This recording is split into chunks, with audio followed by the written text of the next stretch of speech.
네. 시켜줘 보아줄 메인 영철 먼저 발표 시작하겠습니다. 안녕하세요. 저는 발표를 맡게 된 군석 18기 김성우라고 합니다. 저희는 6개월간의 어두운 프로젝트한 보이스피싱 탐지 알고리즘이라는 주제로 프로젝트를 진행을 했는데요. 알기 쉽게 천천히 말씀해 드릴 테니까 끝까지 집중해 주세요. 저희 조 5명인데 어쩌다 보니까 이제 보아줄 첫 활동이 멘토멘티잖아요. 멘티로 같이 만나서 공모전 수상도 했고 지금 이렇게 마지막 프로젝트까지 같이 진행을 했습니다. 목차 간단히 말씀드리면 일단 배경에 대해서 설명을 드릴 거고요. 어떤 데이터를 어디서 가져왔는지 그리고 어떤 문제가 있었고 어떻게 해결했는지를 말씀드리고 저희가 만든 2가지 모델 설계 과정을 차례차례 말씀드려볼 예정입니다. 그리고 마지막으로 최소한의 기능만 갖춘 웹페이지를 배포를 했는데 그것까지 보여드리고 발표를 마무리하도록 하겠습니다. 네, 아마 여기 앉아 계신 대부분의 분들이 본인 혹은 간접적으로 보이스피싱의 위협에 노출되어 본 경험이 있으실 텐데요. 실제로 2021년 경찰청에서 발표한 최근 5년간 보이스피싱 발생 현황 데이터에 따르면 사실 보이스피싱 발생 건수는 2019년부터 내림세를 띠고 있습니다. 하지만 저기 오른쪽에 보이시는 피해 금액은 2017년부터 5년간 꾸준히 상승세를 기록하고 있는데요. 저희 조는 이거를 이렇게 해석을 했습니다. 이제 한 건당 피해 금액이 올라가고 있는 상황이고 이는 한두 건이라도 더 보이스피싱의 피해를 막는 것이 중요해지고 있음을 시사한다고 생각했습니다. 그래서 저희는 크게 2가지 목표를 정합니다. 2가지 모델을 만드는 것을 목표로 정했는데 첫 번째 모델 1이라는 것은 통화 중 실시간으로 우리의 통화 내용이 보이스피싱인가의 여부를 판단하는 모델을 만들어 보고 싶었습니다. 이제부터 모델 1이라고 부를게요. 그리고 2번째 모델은 통화가 끝난 이후에 전체 통화 내용을 좀 더 심도 있게 살펴봐서 더 정확한 보이스피싱 여부를 탐지하는 모델을 모델 2라고 앞으로 부르도록 하겠습니다. 이 모델 1과 모델 2가 작동하는 방식은 이제 다음과 같은 도식화 그림으로 표현을 할 수 있을 것 같아요. 일단 음성 데이터가 들어옵니다. 그리고 이 들어오는 음성 데이터는 스피치 투 텍스트라는 STT 모델을 거치면 텍스트 데이터로 변환이 됩니다. 그리고 실시간으로 변환된 텍스트 데이터는 저기 모델 1 실시간 모델 인풋 값으로 들어가고 실시간 보이스피싱인지 여부를 판단을 한 이후에 그 값을 인퍼런스 해줍니다. 그리고 이제 통화가 모두 다 종료된 이후에는 모두 누적된 텍스트 데이터를 저 모델 2에 인풋을 넣어주면 전체 통화 내용에 대한 좀 더 심도 있는 관찰을 한 다음에 그 결과 값을 아웃풋 값으로 내뱉어 되겠죠. 여기서 첨언을 하자면 이제 실시간 모델은 조금 더 속도도 저희가 고려를 해서 설계를 해야 된다는 점 말씀드리고 싶었습니다. 데이터 소스입니다. 일단 보이스피싱인가 아닌가를 판단할 수 있는 모델을 만들기 위해서는 보이스피싱 데이터와 그렇지 않은 데이터셋이 필요합니다. 저희는 보이스피싱 데이터는 크게 2가지에서 가져왔는데요. 일단 금융감독원에서 발표한 근원 목소리라는 데이터셋이 있습니다. 그리고 유튜브에서 보이스피싱이라고 검색을 하면 피해 사례 영상이 굉장히 많이 나와요. 그래서 저희가 직접 크롤링을 해서 보이스피싱 데이터 총 564건을 확보를 하게 됩니다. 그리고 일반 통화 데이터셋 같은 경우에는 확보가 조금 쉬웠습니다. 저기 AI 허브에 들어가 보시면 통화 데이터셋이라고 있는데 거기에 55,310건의 일반 통화 데이터셋을 저희가 확보를 할 수 있었습니다. 막상 이렇게 모아놓고 보니까 1대 100 정도의 아주 심각한 클래스 불균형 문제를 가지고 있었는데요. 저희는 이 심각한 클래스 불균형 문제를 아래와 같이 샘플링, 그리고 스모트 알고리즘, 그리고 텍스트 어규멘테이션을 통해서 해결을 시도해 보았습니다. 먼저 샘플링입니다. 샘플링에는 아시다시피 오버 샘플링과 언더 샘플링이 있습니다. 언더 샘플링은 조금 더 다수의 클래스를 가진 데이터 건수 중에서 일부만 뽑습니다. 그 일부는 이제 소수의 클래스를 가진 샘플의 크기만큼 뽑아내겠죠. 그렇게 이 샘플의 크기들을 맞춰준 이후에 모델의 인풋 값으로 넣어주는데 이러한 방식에는 큰 단점이 있습니다. 저희는 학습 데이터셋이 아주 크게 감소를 해서 이 방식은 사용을 할 수 없었습니다. 다음은 이제 오버샘플링입니다. 오버샘플링 같은 경우에는 조금 더 소수, 좀 더 적은 클래스의 데이터 샘플을 많이 뽑아서 큰 데이터 샘플의 크기와 맞춰주게 됩니다. 이렇게 맞춰주게 된 이후에 모델에 인풋을 시키는데 여기서 또 큰 문제가 발생하는데요. 아무래도 몇 번 모델에 들어간 데이터가 겹치게 되면 바이어스나 과적합이 생길 수 있기 때문에 저희는 이 방법 역시 저희 프로젝트와 맞지 않는다고 생각을 해서 진행하지 않았습니다. 네, 다음은 스마트 알고리즘입니다. 스마트 알고리즘은 이제 아시는 분도 계실 텐데 어떻게 보면 오버샘플링의 일종이라고 볼 수 있을 것 같아요. 그런데 과적한 문제를 해결하기 위해서 만들어진 알고리즘인데요.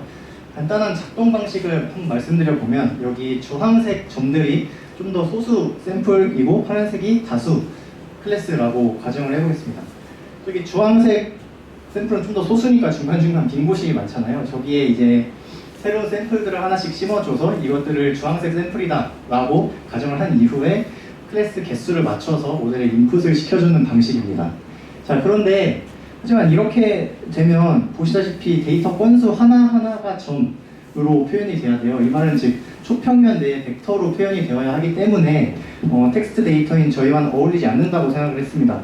물론 텍스트 데이터도 초평면 내에 벡터로 나타낼 수 있지만 저희가 뒤에 설명드릴 저희 모델 설계 과정에서는 적합하지 않는다고 생각해서 스마트 알고리즘도 활용하지 않았습니다. 네, 세 번째는 텍스트 어규멘테이션입니다. 텍스트 어규멘테이션에는 크게 백트랜슬레이션과 EDA라고 불리우는 이지 데이터 어규멘테이션 기법이 있는데요. 이지 데이터 어규멘테이션 기법부터 설명을 드리면 2019년 ENLP에서 발표된 텍스트 어규멘테이션 기법입니다. 저자에 따르면 평균 3%의 성능 향상을 기대할 수 있다고 합니다. 기존 문장이 있으면 뭐 약간의 트릭만 섞어서 4가지로 복제를 할 수 있겠죠. 그리고 백트랜슬레이션 같은 경우에는 기존 밥 먹었냐? 라는 한국어를 영어로 해석한 다음에 그리고 다시 기계 번역을 돌리게 되면 식사하셨나요? 라는 새로운 문장이 생성이 됩니다. 네, 이런 방식을 통해서 저희는 저희 프로젝터와 좀 적절하다고 생각을 해서 저희는 이 2가지 방식을 활용했는데요. 이 텍스트 어규멘테이션 기법을 좀 더 세분화하면 다음과 같이 6개로 나타낼 수 있습니다. 상단에 있는 이 4개, SR, RI, RS, RT는 EDA 기법이고 하단에 있는 이 백트랜슬레이션 재패니스, 그러니까 일본어를 거쳐서 다시 한국어로 오는 것과 백트랜슬레이션 잉글리시, 그러니까 영어로 가서 다시 한국어로 오는 이 2가지 방식을 표현해서 총 6가지 세분화된 텍스트 어규멘테이션 기법을 활용을 했습니다. 그런데 이 텍스트 어규멘테이션 기법 각각 하나하나를 유의있게 살펴보면 되게 각자 방식이 다르잖아요. 근데 이 다른 방식을 활용을 하면 아마 모델마다도 저마다 맞는 텍스트 어규멘테이션 기법이 있지 않을까라는 가설에서 저희는 새로운 조금 기존 모델 학습 방법과는 다른 방식을 통해서 함께 진행을 하도록 했습니다. 네, 그럼 이제 머신러닝의 꽃이, 분석의 꽃이죠. 모델 설계 과정인데요. 첫 번째로 조금 실시간 모델부터 한번 설명을 드려보도록 하겠습니다. 전반적인 설계 과정은 이렇게 7가지로 나눠볼 수 있습니다. 전반적인 설계 과정을 한번 말씀드리고 각각 세부적으로 더 말씀을 드려볼 텐데요. 일단 음성 데이터는 STT 모델을 통해서 텍스트 데이터셋으로 변환을 합니다. 그리고 변환된 텍스트 데이터셋 중 보이스피싱 데이터셋이 조금 더 소수였기 때문에 데이터 어그멘테이션을 통해서 어느 정도 그 스케일을 맞춰주게 됩니다. 그 이후에 데이터 전처리와 벡터화를 차근차근 진행해주고 마지막 저희가 골라둔 4가지 모델에 학습을 시킵니다. 보시면 이제 4가지 모델은 뉴럴넷을 제외한 트리 기반, 부팅 기반의 머신러닝 모델을 활용을 했는데요. 그 이유는 말씀드렸다시피 이제 어느 정도 인퍼런스 속도에도 저희가 신경을 써야 하기 때문에 저렇게 4가지를 선택했습니다. 그리고 각 모델, 4가지 모델별로 알맞는 텍스트 어그멘테이션 기법이 있을 거라고 생각해서 4번과 7번을 파이볼드 밸리데이션을 통해서 가장 최적의 모델과 데이터 어그멘테이션 기법을 맞추는 실험을 진행했습니다. 네, STT입니다. STT는 스피치 투 텍스트라고 하는데요. 저희는 비토 STT를 활용했습니다. B2STT를 활용을 하면 이제 기존의 전화 상태였던 음성 데이터가 텍스트로 변환이 되겠고요. B2STT의 한 가지 특징을 말씀드리면 소머즈 엔진이 적용됐다고 합니다. 이 소머즈 엔진은 어렵게 생각할 건 필요 없고 어렵게 생각하실 필요 없고 어느 정도 통화 음성 인식에 특화된 엔진이다 라고 이해해 주시면 될 것 같습니다. 그리고 이 B2STT의 특징으로는 욕설과 관투어 필터링 기능을 제공을 하는데 저희는 이러한 보이스피싱 특성상 욕설과 관투어도 분류에 충분히 영향을 끼칠 수 있지 않을까라고 생각해서 굳이 활용하지 않았습니다. 그다음 텍스트 어규멘테이션입니다. 앞서 보여드렸던 그 6가지 도표와 동일한데요. 한 가지 다른 점은 이제 RS라고 불리는 랜덤 수합을 제외했습니다. 랜덤 수합 기법은 문장 내에 두 단어를 임의로 순서를 바꾸는 기법인데요. 머신러닝 모델은 시퀀셜한 순서를 고려하지 않기 때문에 저희는 RS가 어그멘테이션 기법으로 잘 작동을 안 할 것이라고 생각해서 활용하지 않고 이 나머지 5가지 텍스트 어그멘테이션 기법을 활용을 해서 실험을 진행했습니다. 네, 텍스트 어그멘테이션 기법이 5개인데요. 어떤 텍스트 어그멘테이션 기법들을 조합하는지에 따라서도 또 모델 성능에 영향을 끼칠 거라고 생각했어요. 그래서 저희는 0개, 텍스트 어그멘테이션 기법을 활용하지 않은 0개부터 5개 모두 활용했을 때의 경우의 수 1 더하기 O 콤비네이션 1, O 콤비네이션 2, O 콤비네이션 3 더하기 O 콤비네이션 4 하면 32개가 생성이 되거든요. 모든 경우의 수를 하나도 놓치지 않기 위해서 이렇게 데이터셋을 만든 이후에 실험을 진행했습니다. 네, 각각 32개의 데이터셋별로 중복값과 널값을 제거해 주고요. 텍스트 클렌징도 간단히 진행을 해줬습니다. 그 다음 이제 벡터화 과정을 진행했는데요. 벡터화는 이제 머신러닝 모델을 인풋하기 위해서 꼭 필요한 과정이었어요. 그래서 TF-IDF와 카운터 벡터라이저를 고민을 했는데 저희는 여기서 의사결정하는 기준은 바로 이 워드 클라우드를 통해서 의사결정을 했습니다. TF-IDF 워드 클라우드를 보면 은행, 사항, 센터 등 보이스피싱과 관련된 단어에 조금 더 큰 가중치를 반영한 것을 볼 수 있죠. 카운터 벡터라이저 같은 경우에는 안녕, 는데요 등 일반적인 단어에 조금 더 큰 가중치가 반영된 것을 볼 수 있습니다. 그래서 저희는 TF-IDF 벡터화를 진행을 해서 최종 모델에 인풋을 했습니다. 자, 인풋 과정을 보면 이제 4가지 모델과 32가지의 데이터셋이 있는데 이것들을 모든 경우의 수에 대해서 다 실험을 해봤습니다. 즉 128번의 모델 학습 과정을 거쳤고요. 거기서 128개 중 각 모델별로 최적의 데이터셋이 있을 거다라고 생각을 해서 그것들을 모두 실험해 본 이후에 5폴드 밸리데이션을 통해서 평균 레퍼런스 스코어를 비교해 봤습니다.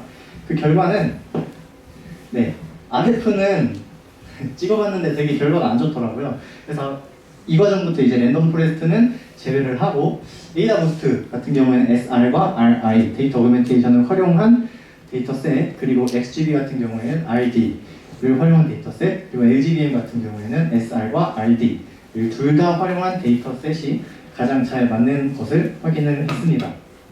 네, 모델 학습에서 그치지 않고 저희는 따로 하이퍼 파라미터 튜닝도 진행을 했어요. 옵튜나라는 이제 프레임워크를 설명했는데 그리드 서치와 같이 그냥 하이퍼 파라미터한 이런 선형적인 관계보다 비선형적인 관계도 규명을 해서 최적화를 할 수 있는 프레임워크를 활용했습니다. 그래서 최종 결과를 보면 저기 오른쪽 아래에 있는 SR과 RD를 활용한 LGBM이 가장 좋은 모델이었고 저희는 저 모델을 최종 모델로 선정을 하게 됩니다. 네, 그럼 최종 모델이 만들어졌으니 이 모델이 어떻게 작동하는지도 말씀을 드려야겠죠. 일단 전화 데이터가 계속 들어옵니다. 그리고 이 전화로 음성 데이터가 들어오면 B2STT를 통해서 텍스트로 바꿔준 이후에 특정 단어수, 예를 들어서 20개의 단어수가 쌓이면 모델에 인풋을 해서 그때 당시에 결과값을 인퍼런스 하도록 받아봅니다. 그리고 계속해서 또 20개가 쌓이면 이번에는 기존에 있었던 20개와 합친 총 40개의 단어를 모델에 넣어서 결과를 인퍼런스 하는데요. 이 과정을 통화가 끝날 때까지 계속해서 반복을 하게 됩니다. 네, 이번에는 모델 2 최종 모델인데요. 여기서는 이제 속도 상관없이 무조건 성능이겠죠. 앞선 모델 1과 설계 방식은 되게 비슷합니다. 다만 5폴드 밸리데이션이 빠졌고 여기 빨간 부분들이 바뀐 부분이다 라고 생각을 해주시면 될 것 같아요. 하나하나 좀 더 자세히 살펴보면 텍스트 어그멘테이션입니다. 앞선 모델 1 설계 과정에서는 텍스트 어그멘테이션에서 랜덤 수합을 뺐습니다. 하지만 저희가 활용할 LSTM 모델은 시퀀셜 모델이기 때문에 순서도 고려를 할 수 있습니다. 그래서 저희는 이번에는 RS도 같이 넣어서 모델 학습에 활용을 했고요. 앞서서는 어떤 어그멘테이션 기법을 넣는지 그 조합을 고려했다면 뉴럴넷 모델이기 때문에 무조건 많은 데이터셋이 들어가는 게 좋겠다라고 생각을 해서 이번에는 6가지 방식을 모두 활용해서 학습에 활용하였습니다. 네, 모델은 생각보다 간단합니다. 3가지 방식만 조금 확인을 해주시면 될 것 같은데요. 사실 텍스트 어그멘테이션을 했음에도 불구하고 어느 정도 클래스 임밸런스 문제는 계속 존재했고, 저는 이 클래스 임밸런스 문제를 또 해결하기 위해서 웨이트 밸런싱이라는 트릭을 사용하게 됩니다. 그리고 바이너리 크로스 엔트로피 로스를 활용했고, 아담 옵티마이저를 가지고 있는 LSTM을 방금 말씀드린 그 데이터를 통해서 학습을 시킵니다. 학습 결과는 다음과 같습니다. 레퍼런스 스코어 기준 0.9639가 나왔는데요. 이거는 좀 아이러니하게도 모델 1에서 설계했던 것보다도 조금 성능이 떨어졌죠. 그래서 저희는 이 과정에서 모델 2도 그냥 모델 1에 있는 동일한 모델로 사용해도 괜찮겠다라고 생각을 해서 이렇게 진행합니다. 네, 저희는 이제 MVP라고 하죠. 최소한의 기능만 갖춘 프로덕트를 이렇게 웹상에 배포를 했는데요. 3, 4년 전부터 이제 핫해진 스트림릿이라는 파이썬 기반의 웹 프레임워크를 활용을 했습니다. 최소한의 HTML이나 CSS, 자바스크립트 같은 것만 알면 누구나 배포를 할 수 있는 좋은 친구입니다.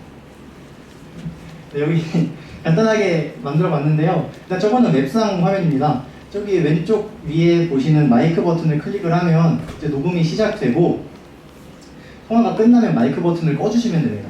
마이크 버튼 꺼주시면 지금까지의 통화 내용이 저렇게 STT로 된 텍스트 형태로 찍히고, 각 시간별로 저렇게 언제 보이스피싱의 확률이 올라갔는지도 저희가 확인을 할 수 있게 한번 디자인을 해봤습니다.